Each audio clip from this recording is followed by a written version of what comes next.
Using GoCC4All is easy. To receive emergency alerts for your area and share your location information with a contact of your preference, register in the app and allow location services and push notifications.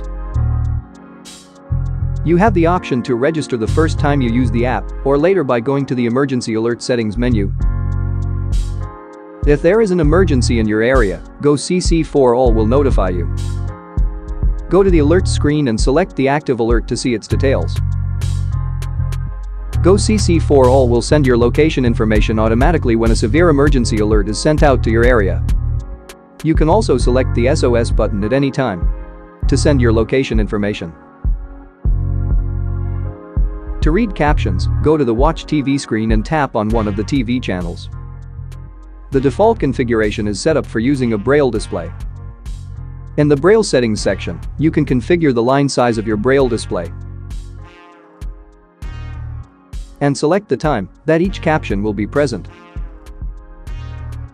That way, you can read at your own pace.